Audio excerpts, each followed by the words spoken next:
The wall clock showed a little after 2 in the afternoon when the courtroom door swung open. The noise echoed loud, like a warning that something big was about to happen. People shifted in their seats, some curious, others uninterested, but everyone carried on their faces that quiet sense of expectation from those who came to see another trial that, for many, already felt like it had a set outcome. In the front row, a modest woman in worn clothes and with rough hands trembled. It was as if every word she had heard so far had been a blow to her dignity. She didn't speak, just cried softly, trying to hide her red eyes behind a wrinkled handkerchief. Her figure seemed even smaller next to the other side's lawyer, a tall man in a spotless suit, deep voice and arrogant posture. He paced back and forth with a smug smile on his lips. He wasn't speaking only to the judge, but to the whole room, as if he wanted a show. "Your Honor, we are looking at a clear scam. This woman never had any right to the property. Trying to fool justice is shameful. This charade must end." His words cut the air like blades. Some people nodded in agreement, others whispered, and there were even muffled laughs among those present. It was as if the verdict had already been decided before the judge even spoke. The woman, seated, seemed to shrink with every phrase. Her breath was short, her hands cold, her eyes filled with tears, but her mouth stayed shut. From afar, anyone might think she had given up, beaten before even fighting. But she wasn't alone. Next to her, a girl barely over 10 watched closely. Simple dress, rushed braids, a small notebook clutched to her chest, but her eyes had nothing of submission. They were steady, carrying the outrage her mother could no longer show. The opposing lawyer didn't stop.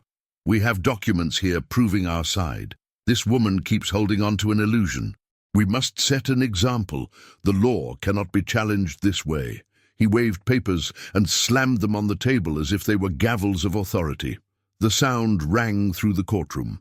The judge looked on, serious, holding the composure of someone who had seen it all, but even he seemed tired, as if it was just another case among many.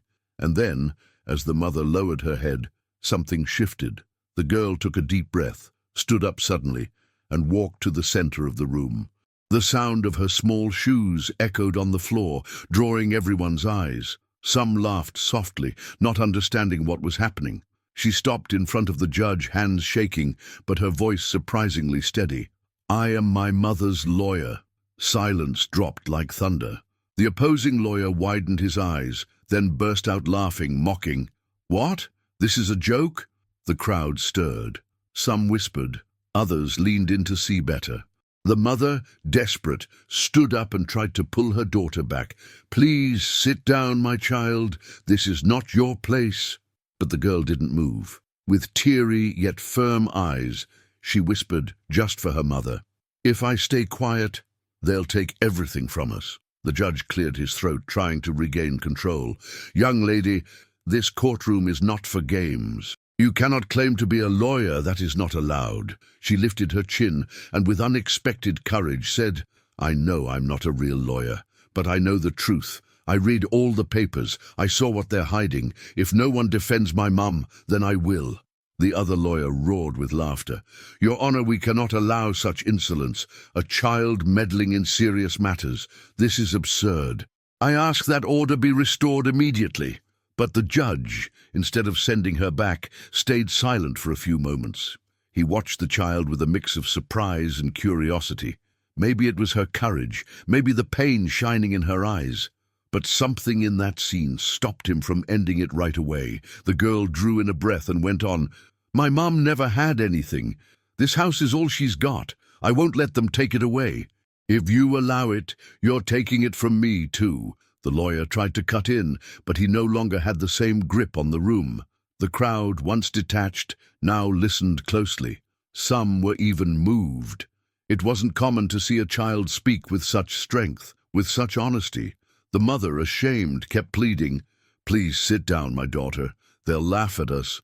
But the girl answered without pause, "They're already laughing, Mom, and they'll keep laughing if nobody does anything.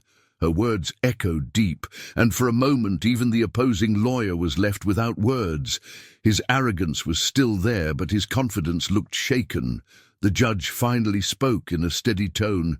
"Young lady, I cannot let you call yourself a lawyer, but I will hear what you have to say, only for a few minutes. Keep it short." A murmur spread through the room. It was something unheard of. The opposing lawyer protested, furious. "Your Honor, this is an insult to the law. We can't allow this kind of show." But the judge raised his hand, asking for silence. "I've heard many lies in courts. Maybe it's not so bad to hear the truth even if it comes from a child." Silence once again filled the room. The girl looked at her mother, who wept quietly, then turned back to the judge. Her heart raced, but there was no turning back. And so, before lawyers, witnesses, and onlookers, a child stood against the impossible, and with only one sentence, "I am my mother's lawyer," she changed the course of everything. From that moment on, that hearing would never be the same. While the girl stood in front of the judge, her mind seemed to wander back to every memory that had brought her there. The courage that now pushed her to speak didn't appear overnight. It was built through years of pain, nights of hunger and days of shame. She remembered well the modest house where she lived with her mom, the peeling walls, the roof that let the rain in, the cold cement floor. Yet for her, that tiny space had always been a castle. There were her dearest memories, the smell of stale bread her mother tried to turn into breakfast, the nights they shared one blanket, laughing to forget the cold, and the moments when her mom, exhausted, still found strength to tell her stories before sleep. But there were bitter memories too. Neighbors whispering that they had no future. The shop owner refusing credit because her mom already owed too much. The school kids mocking her simple lunch, calling her poor as if it were an insult. She learned early that the world wasn't kind to those who had nothing. Her father, who should have been there, had vanished when she was still very small. He left with another woman, leaving behind broken promises and debts that fell on her mother's shoulders. Since then, everything they owned came from her mom's effort, scrubbing floors in rich houses, washing clothes for others, heavy chores that left her hands always wounded. The girl remembered seeing her mother come home late, worn out, her feet swollen, yet still smiling so she wouldn't notice how much it hurt. Sometimes, though, she would wake up in the middle of the night and see her mother sitting on the edge of the bed, crying softly so she wouldn't wake her. It was in that silence that the girl understood the weight they carried. But there was something that always kept them standing. The house. Small, plain, but theirs.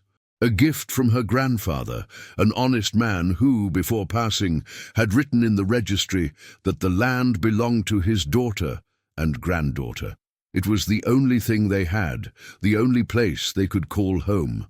For her mum, it was more than a house. It was the promise that no matter how little they had, there would always be a roof to protect her child. And now, it was this very home they were trying to take away. The girl recalled the first time she heard about the lawsuit. A court officer knocked on the door and handed over papers her mum could barely understand. The letters looked like a maze, but she knew from her mum's tears that it wasn't good news. From that day on, the girl decided she would figure out every line, every term, every detail. She spent hours trying to decipher the hard words, asking at school, searching however she could. The notebook she held to her chest in that courtroom was the result of those sleepless nights. While others thought she was just a child, she was preparing. She observed how the wealthy spoke, how lawyers carried themselves, how words could be sharper weapons than knives. She kept it all inside, waiting for the moment she would need it. She also remembered the insults during the case. The opposing lawyer had already visited their home more than once. He mocked the situation, saying coldly, "You don't stand a chance. This house was never yours. Get ready to leave soon." Her mum lowered her head, but the girl burned inside. It was then she swore she would not stay idle. Every tear from her mum was like fuel feeding her courage. She couldn't stand seeing the woman she loved most treated as nothing.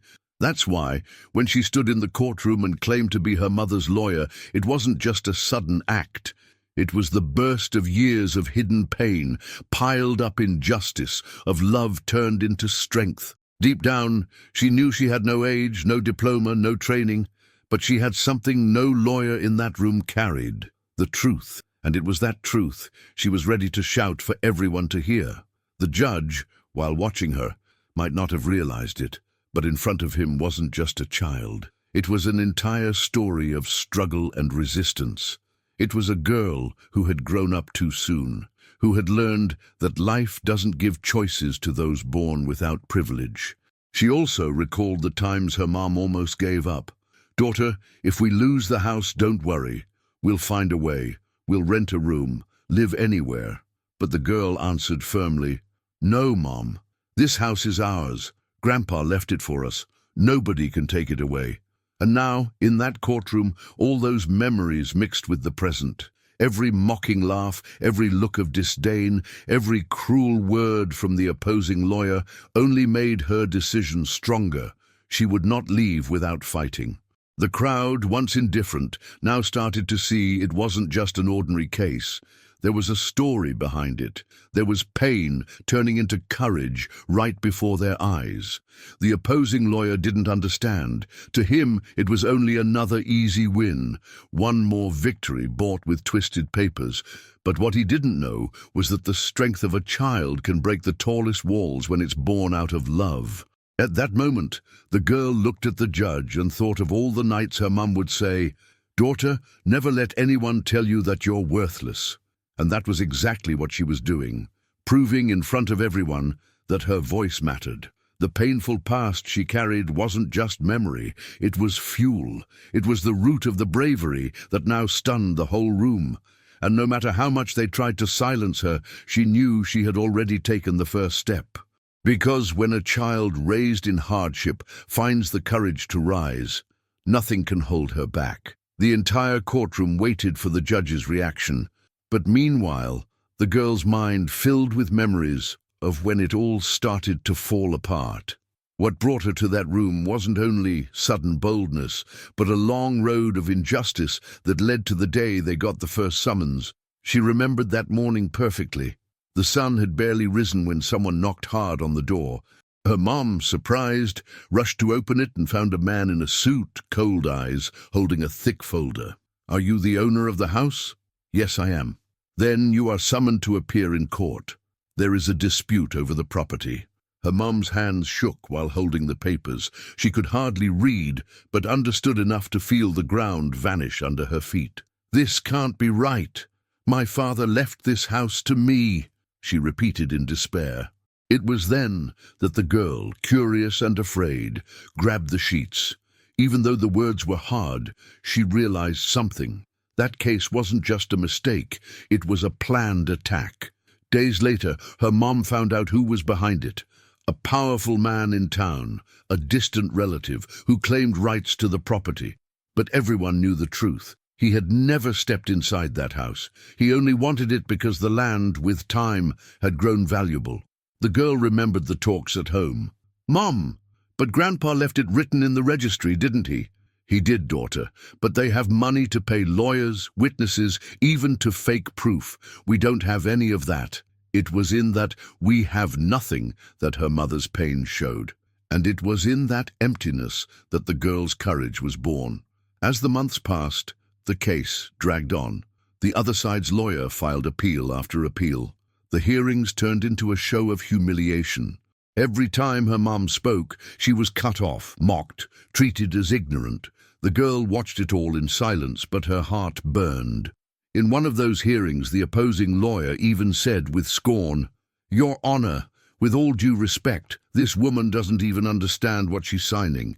It's impossible to take her words seriously." The crowd laughed, and at that moment the girl, though quiet, decided, "One day I will stand against this man." The situation grew worse when neighbors, afraid of losing favors from the town's powerful man, began to pull away. Some even testified against her mum, claiming they had never seen any document about the house. They were lies bought with money, but they weighed in the case. The girl never forgot the night she found her mom on her knees, praying quietly, tears running down her face. "Mom, why are you crying so much?" "Because, daughter, they want to take from us the only thing we have. I don't know what will become of us if that happens." And it was there, kneeling beside her mom, that she promised in her mind, "I will not let this happen.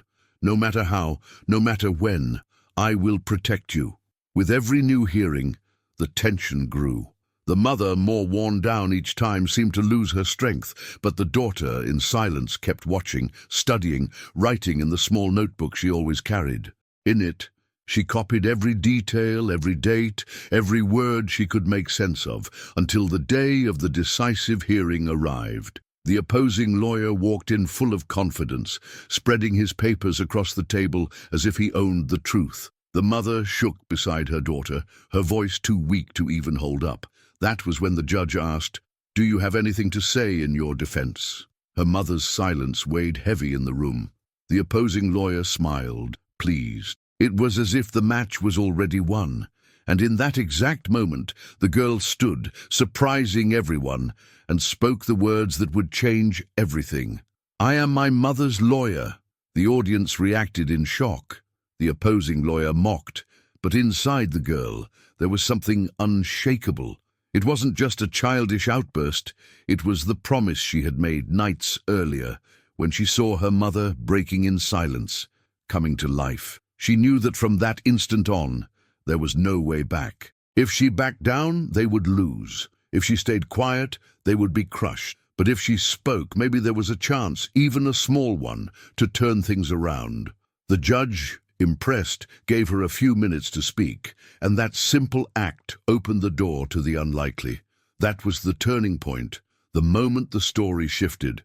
The second a girl, against all odds, dared to face lawyers, witnesses, and even the system, armed only with her voice and her courage. The crowd, who before watched with no interest, now leaned forward in their seats, alert.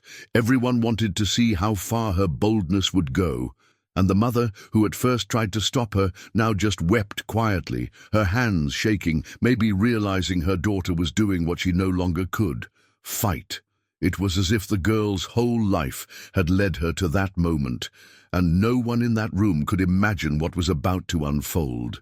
The girl's words still echoed through the courtroom. "I am my mother's lawyer." The silence that followed seemed endless, until it was broken by a loud, mocking, cruel laugh. It was the opposing lawyer leaning over the table, his voice dripping with irony. "Your Honor, with all due respect, this is theater. A child calling herself a lawyer? Are we turning this courtroom into a circus stage? This can't be taken seriously." Some people in the audience laughed along, sharing his arrogance.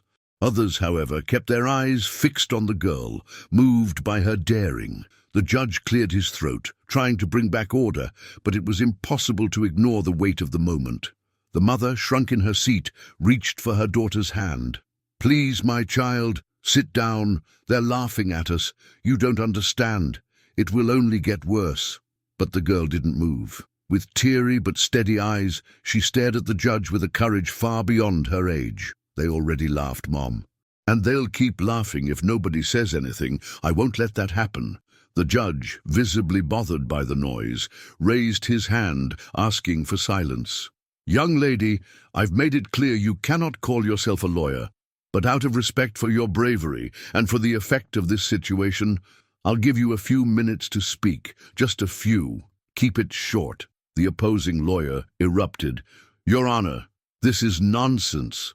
This breaks every rule of procedure. We cannot allow a child to interfere in a serious case. Every minute wasted here is an insult to the law." He waved his arms in outrage, eyes flashing with anger. But behind his show of authority, there was a glimpse of unease, because he realized something he didn't want to admit. That girl had caught everyone's attention. The judge stood by his decision. "I've heard plenty of lies disguised as truths in this court. Maybe it's not so bad to hear a truth coming from where no one expects. Sit down, counselor, and keep order. I want to hear what the girl has to say." A murmur ran through the room. The daughter, now in the center, took a deep breath, while the opposing lawyer shook his head, snorting like a bull ready to charge. But he didn't quit and struck again. "Your Honor, let me make this clear. There is no legal weight in anything this child might say. What she wants is to stir feelings, to play with emotions. The case must be decided on facts and evidence, not on speeches from a girl who knows nothing about the law." He glared at the girl and sneered, "Go back to school, little one. Leave this to the grown-ups." The girl clenched her fists, swallowed the anger, but her voice did not shake. "I understand enough. I understand they're trying to steal my mother's house. I understand the papers were filled with lies. I understand the truth is being hidden. And I will not stay quiet." Her words hit the room like stones. The crowd was divided. Some shook their heads, thinking such boldness absurd. Others, however, began to feel something else, a discomfort at the plain truth spoken by a child. The opposing lawyer smirked with disdain. "Your Honor, I ask this be recorded. What we have here is not legal reasoning, but cheap sentiment. This court is no place for that." But the judge said nothing. His eyes stayed fixed on the girl, as if something inside him had been moved. The mother, in tears, whispered, "Daughter, they won't believe you. They never believe people like us." And the girl, with a steady voice, replied, "Then I'll make them believe." The opposing lawyer, furious at her persistence, tried another tactic: mockery. "Tell me, girl, what do you know about articles, clauses, and precedents? What do you know about the rules that govern this country? You know nothing. You're just a child pretending to be grown." The crowd waited for her answer, and it came, sharp. "I know the law is meant to protect people, not be twisted against them. I know my grandpa left this house to my mom. I know papers were forged. I know they're trying to trick the judge. That I know." Silence filled the room again. The lawyer tried to laugh, but it came out forced. It was clear the girl had cut through his argument. Still, he didn't give up. "Your Honor, if we allow this, we open a dangerous door. Tomorrow any child could walk into court and claim to be a lawyer. This is unacceptable." But just then, some in the audience began to murmur in her favor. Her courage stirred something no one expected: empathy. There was a fire in her eyes no one could ignore. The judge struck the gavel, demanding order. "Enough interruptions. The girl will have a few minutes. After that, we will proceed as usual. But I will allow no more disrespect in this room." The opposing lawyer dropped into his chair, fuming, muttering under his breath. It was the first time someone had dared steal his spotlight in a courtroom. And worse, a child. The mother, ashamed, still tried to stop her. "Please, my daughter, they'll humiliate us even more." But the girl only held her hand and whispered, "Trust me, Mom, this time they will listen." The courtroom was wrapped in tense silence. The judge's choice to let the girl speak still unsettled many. The opposing lawyer grumbled, shaking his head as if it were all a joke. The mother hunched, trembled with fear it would end in deeper shame. But the girl, standing in the center, drew a deep breath. She knew she had no time to waste. She knew this moment was her only chance to be heard, and so, with trembling hands, she opened the small notebook pressed to her chest. The pages were full of notes, scribbles, questions, and underlined words. "Your Honor, I don't know all the laws, but I know our story, and that's what I'm going to tell." Her voice rang firm. The opposing lawyer tried to cut in. "With respect, this is a waste of time." The judge lifted his hand. "I already said she will have her minutes. Go on, child." She flipped through the notebook and pulled out a crumpled envelope from inside. It was an old letter, yellowed with time, with her grandfather's shaky handwriting. The girl held it up for everyone to see.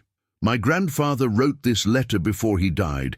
He made it clear the house belonged to my mother, and he had it registered.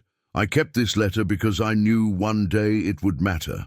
The crowd murmured. The judge asked to see the document. He took it carefully, adjusted his glasses, and began to read. The silence was so heavy that only the sound of paper turning could be heard. The opposing lawyer stood at once. "Your Honor, this is irrelevant. A letter holds no legal weight to decide a case of this size." But the judge didn't answer. He kept reading, his brow furrowing as he followed the words. It was a simple text, but clear. The grandfather stated the house was his daughter's, the girl's mother, and asked that no one ever try to take it away from her. The girl, seeing the judge's focus, added, "It's not just a letter. Grandpa filed it at the registry. I found the record hidden at the back of a drawer among old papers. Here's the copy." She pulled out another folded sheet and handed it over. It was a certificate of registration dated years ago. The judge raised his eyebrows, surprised. The opposing lawyer rushed to the bench, outraged. "This is a cheap trick. Your Honor, we cannot accept documents suddenly produced by a child. This must be checked, verified. It can't just turn into the key evidence of the case." But the girl didn't back down. "It's not a trick. I saw with my own eyes the stamp from the registry. I know this document is real. They were the ones who tried to hide it." The crowd began to stir. Some whispered among themselves. Others now looked with disapproval at the opposing lawyer, who suddenly seemed uneasy. The judge called for silence and examined the papers again. Then he turned to the opposing lawyer. "Counselor, the defense will have the chance to contest. But for now, I accept the documents as part of the case. Their authenticity will be checked." It was as if lightning had struck the room. The opposing lawyer lost his confident posture for a moment. He dropped into his chair, breathing heavily, trying to hide his irritation. The mother, unable to believe what she saw, put her hand over her mouth and cried quietly. She had never imagined her daughter could bring up something so decisive. The girl took advantage of the moment and continued, "Your Honor, they said my mum doesn't understand anything, but I do. I read the papers they filed, and I saw wrong dates, different signatures, things that didn't match. They tried to cheat, and I didn't need a degree to see it." The opposing lawyer exploded. "Lies! This is absurd. Your Honor, we can't let a child raise accusations with no basis." But this time, the audience didn't laugh with him. Many began to look at the girl with respect. Others even clapped softly, covering the sound with their palms. The judge struck the gavel, demanding order, but couldn't hide that he was impressed. "Young lady, do you have anything else to add?" She took a deep breath, wiped away a tear, and said, "I just want justice. My mom worked her whole life. She never had anything but this house. If they take it from her, they're taking it from me too. My grandfather made it clear this was hers. They're the ones trying to erase the truth." Silence filled the room once again. The judge looked at the trembling mother, then at the opposing lawyer, who was now sweating. It was then many realized the girl wasn't just an emotional voice. She was bringing proof, details, arguments no one expected. And little by little, she was tearing down the confidence of the man who thought he owned the case. The mother held her daughter's hand and whispered, "You're doing it, my child. You're doing what I never had the strength to do." The opposing lawyer still tried to recover. "Your Honor, I ask for time to review these documents. We cannot allow a child to turn this hearing upside down." But the judge replied firmly, "You will have your time, yes. But from now on, the documents are part of the record, and I cannot ignore what's before me." The lawyer's expression collapsed. For the first time in the whole case, he had lost control of the situation. And all thanks to a girl who, against all odds, had found the most powerful weapon, the truth hidden in the papers everyone dismissed. The courtroom seemed split in two worlds. On one side, the girl held her notebook tight against her chest, her eyes shining with courage. On the other, the opposing lawyer, now red with anger, tried to regain the grip he thought was his. He suddenly stood, straightened his suit, and began speaking in a loud, indignant voice. "Your Honor, we're facing emotional manipulation like never before. What this child brought may touch the public, but it's nothing more than a desperate attempt to delay the inevitable. These papers are weak, easily challenged, and cannot outweigh years of official records." The judge, still holding the old document in his hands, kept a serious look. "I've already said the papers will be examined. And remember, Counselor, this court does not decide based on who yells the loudest." The response made a few faint smiles appear among the crowd, but the opposing lawyer wasn't done. He called two witnesses, suited men who had been sitting at the back. "Your Honor, These witnesses are here to confirm that the property never belonged to this child's mother. I ask they be heard right away." The witnesses stepped forward, confident. One of them, a grey-haired man, glanced at the girl with disdain before he spoke. "I know the land well. It always belonged to my boss's family. This woman never had any right. That letter the girl brought is nothing but a fake." The girl clenched her fists, breathing deep. She knew those words were lies. The other man added, in an even firmer tone, "That's exactly right, Your Honor. There was never a valid record in her name. The property has always been under the control of the family we represent." The mother lowered her head, as if each phrase were a punch. But the girl, even with tears in her eyes, did not back away. She stood again and said, "They are lying. I saw the papers at the registry. I read the dates. My grandfather's name is there." "They know it, and they're trying to trick you." The opposing lawyer laughed loudly, mocking. "Look at this. A child now thinks she can call trusted witnesses liars. What's next? Will she want to replace the judge too?" Some in the audience laughed, but the judge called for silence at once. Then he turned a sharper gaze on the witnesses. "Are you absolutely sure of what you claim? Because if it's proven you are lying, this will be perjury." The first man stammered for a second before confirming. The second, more steady, repeated the story without hesitation. The girl bit her lips, holding back her sobs. She felt small before so many adults against her. But then she recalled her mother's words, whispered one desperate night, "Daughter, never let anyone tell you that you're worth nothing." She breathed deep and, without asking, opened her notebook. "Your Honor, may I show something?" The judge nodded. The girl flipped through until she found a page where she had copied parts of the documents she studied. She pointed to a detail. "Here is a signature, and here, on another paper they filed, is the same signature, but they're not the same. One is curved, the other is straight. I compared many times. They are fake." The audience reacted in shock. The judge asked her to hand the copies for review. The opposing lawyer burst in anger.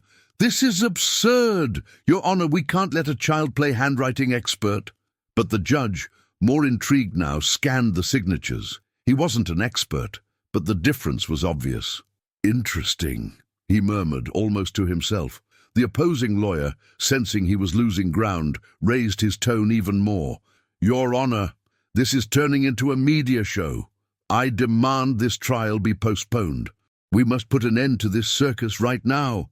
But the judge replied firmly, "This trial will continue, and I want the prosecution to explain why these papers show such clear differences." The lawyer inhaled deeply, trying to regain control.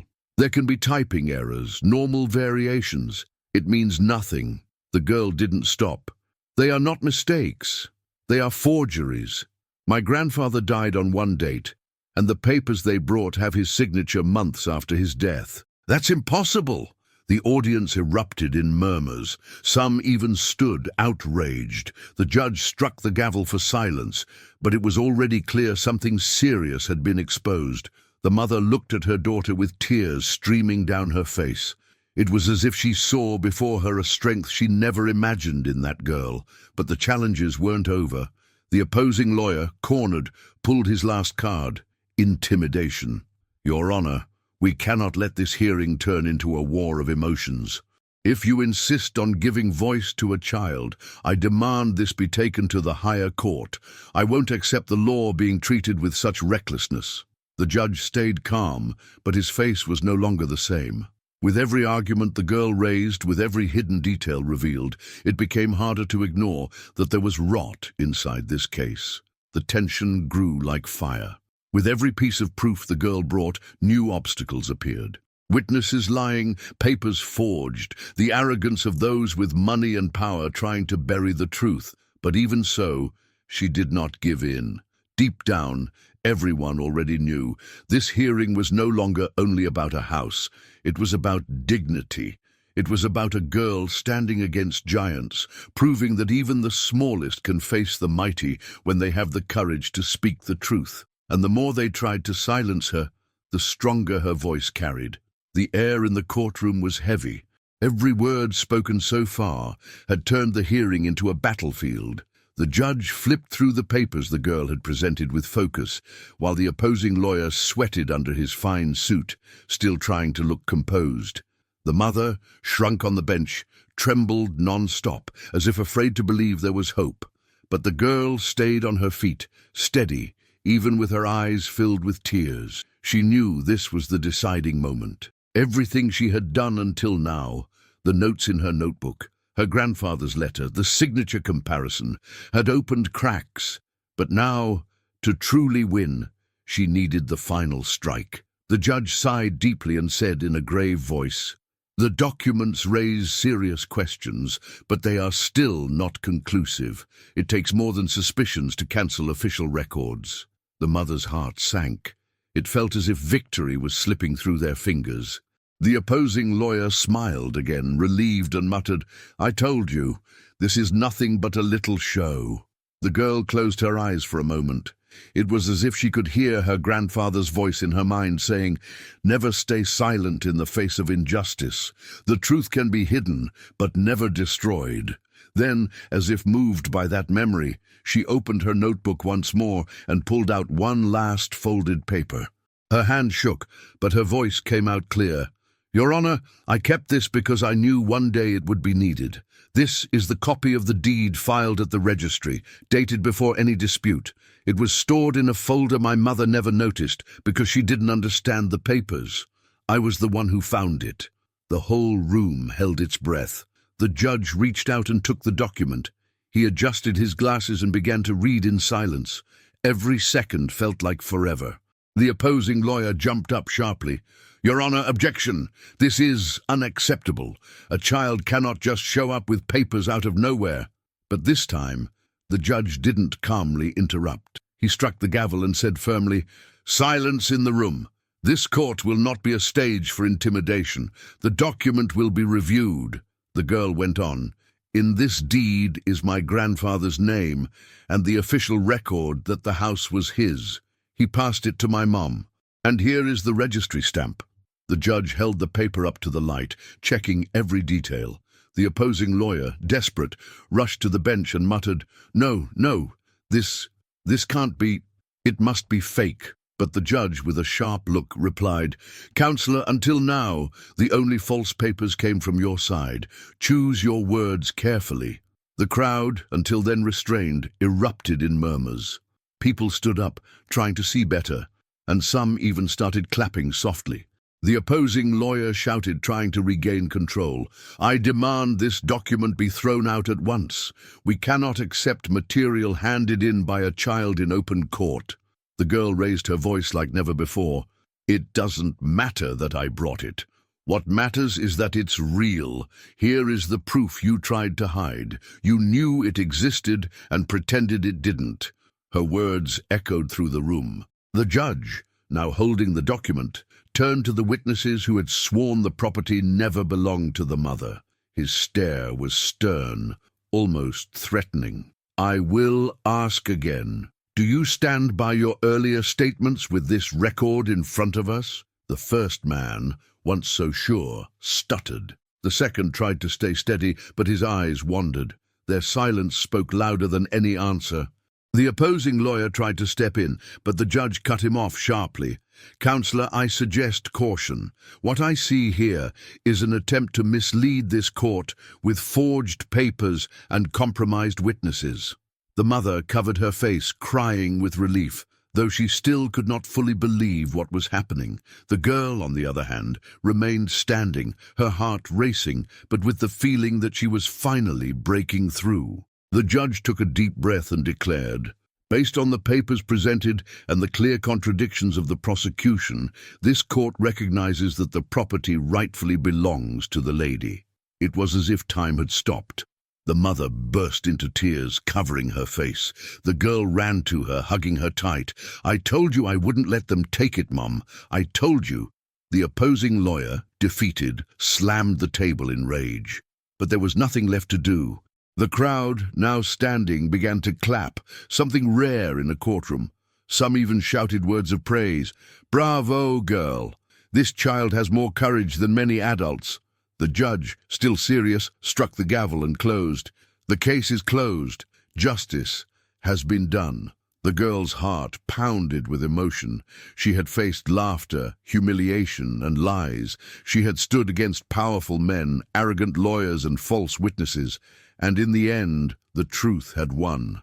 In that moment, she was no longer just a child. She was her mother's voice, her family's strength, the courage no one expected.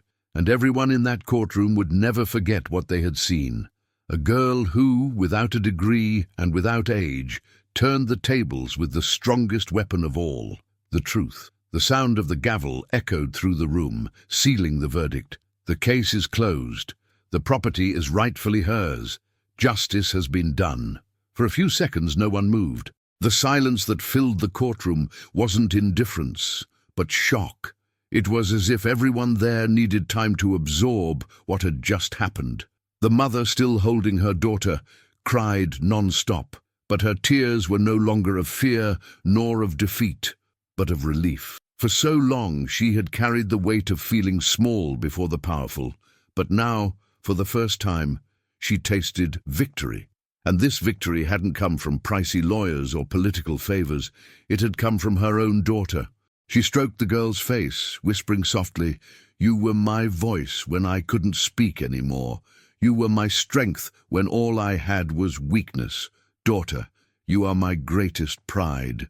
The girl, still breathless from the storm of emotions, replied, "I only did what had to be done, Mom. Grandpa left this house for us, and no one had the right to take it away." As they hugged, the courtroom began to react. Some, touched, stood applauding. Others wiped away tears in silence. The judge, though keeping his stern posture, seemed to have his eyes more misty than before. Even the bailiffs, used to scenes of coldness, couldn't hide the respect they felt for that child's bravery. The opposing lawyer, meanwhile, rushed out, trying to hide his defeat. His red face and furious eyes showed he had never imagined losing to a girl. The false witnesses also left quietly, heads bowed, too ashamed to face the public. But no one cared about them anymore. All attention was on that mother and daughter who, against all odds, had won. An elderly woman in the audience said out loud, "That girl reminded us that courage has no age." A man, who had watched silently until then, added, "I've never seen justice represented so well." Today we all learned something. The judge struck the gavel one last time, formally closing the hearing, but before standing, he looked directly at the girl and said, "You are not a lawyer, but you showed here the true spirit of justice. And believe me, not all the professionals who've passed through this court have had the same courage and clarity you've shown." The girl lowered her head, shy, but a small smile crossed her lips.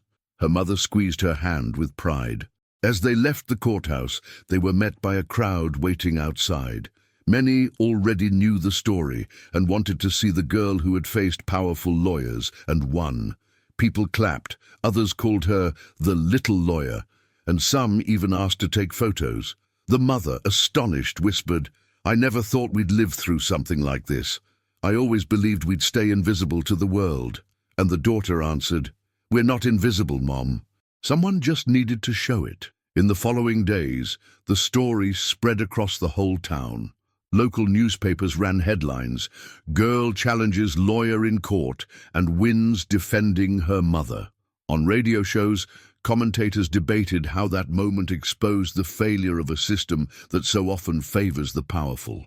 At school, classmates who once mocked her now looked at her with admiration. Teachers congratulated her, saying she had proved that intelligence and determination can come from anywhere. But for the girl, none of that mattered more than watching her mother sleep peacefully that night, for the first time in a long while. No fear of eviction, no dread of losing the only roof they had. In that humble home, with peeling walls, a new feeling reigned: safety. The mother prepared a simple meal, but set the table as if it were a feast. She placed her daughter's plate and said, "You gave me the greatest gift a mother can receive. It wasn't just the house you saved my hope. You gave me the certainty that I didn't just raise a daughter but a warrior." The girl smiled shyly and replied, "I only did what you taught me my whole life, Mom. Never give up." And that night, While the town talked about the girl lawyer, they fell asleep in each other's arms, certain that even in the face of injustice, truth can prevail when someone has the courage to rise. It wasn't just a legal win, it was a symbol. The proof that a daughter's love for her mother can move mountains, break walls, and silence even the most arrogant. The whole town talked about what had happened in court. Some called it a miracle, others a scandal. But the truth is, no one stayed indifferent. It was impossible to forget the scene. A girl standing up to powerful men, being mocked, and still turning the tables with courage and truth. But beyond headlines and whispers in the streets, something bigger was happening. That story wasn't only about a house, about papers, or about laws. It was about dignity. It was about the voice of those never heard finally echoing louder than the arrogance of those who think they rule everything. The girl, without realizing it, had become a symbol. Poor people who once believed justice was only for the rich began to find inspiration in her. Many would say, if even a child had the guts to stand up to the powerful, why wouldn't I? It was as if her act had lit a spark of hope in tired hearts. At school, when asked what she wanted to be when she grew up, she no longer answered just teacher or doctor like before. She looked straight and replied, I want to be a real lawyer. I want to defend people like my mom, who have no one to defend them. And when they told her it was an impossible dream, she remembered that moment in court and said, they already told me it was impossible, but I did it. Her mother also changed. After so long bowing her head to humiliation, she now walked tall, not because she had become rich, but because she learned she didn't have to live as if invisible. One day, while washing clothes in the yard, a neighbor came by and said, congratulations, your daughter showed us what courage means. We should all learn from her. And the mother, with tears in her eyes, answered, she only followed her heart. But I realized sometimes you need to listen even to a child's heart to remember what's right. The judge never forgot that hearing either. Years on the bench, hundreds of cases, but none marked him like the day a girl challenged the system. He even confided to colleagues, it was the first time I felt justice was happening, not just by law, but by truth. The lesson left behind wasn't about legal codes, but about humanity. Because in the end, what that girl proved is that justice isn't measured by the strength of the most expensive lawyer, nor by the weight of money, but by the bravery of those who dare not to stay silent. And that courage can come from the least expected places. The courtroom that once felt cold and distant turned for a few minutes into a stage of humanity. The crowd didn't just applaud a win, they applauded the reminder that truth still has a place, even in a world used to lies. The girl showed that it doesn't matter how small your voice is. What matters is not letting silence become a partner to injustice. How many have seen their mothers, fathers, or grandparents humiliated without being able to react? How many have swallowed pain believing nothing would change? She, with her braids and simple dress, proved the cycle could be broken. And maybe that's the biggest lesson. True justice begins when someone decides to stand up, even if everyone else says it won't matter. It wasn't easy. She was mocked, called insolent, treated like a child who didn't know what she was saying. But she stood firm, because she knew that if she gave in, she'd lose not just the house, but her dignity too. And that's what makes her story an inspiration. If one girl could face powerful lawyers and win, what stops you from facing your own giants? Maybe your courtroom has no judges or lawyers, but it has debts, humiliations, fears, and voices telling you that you won't make it. Maybe what's at stake isn't a house, but your peace, your family, your future. And the question is, will you bow your head and let them take it away? Or will you stand up like that girl and say, I won't let it happen? Because courage doesn't wait for the right age. Courage doesn't ask permission. It rises in the heart of those who know they've already lost too much and refuse to lose more. The girl didn't walk into that courtroom trying to be a hero. She walked in to save her mom, and in doing so she taught the whole world that the greatest strength comes from love. And maybe that's why, even today, many remember her not just as the girl who won a trial, but as the one who reminded us that justice isn't made only with laws. Justice happens when someone dares to stand up, even alone, and say, "I won't let them take what's ours." That's the lesson that echoes. Life will always try to push you against high walls, surrounded by people saying you can't, that you won't. But sometimes all it takes is the courage to rise and prove them wrong. In the end, what that girl taught us is simple and timeless.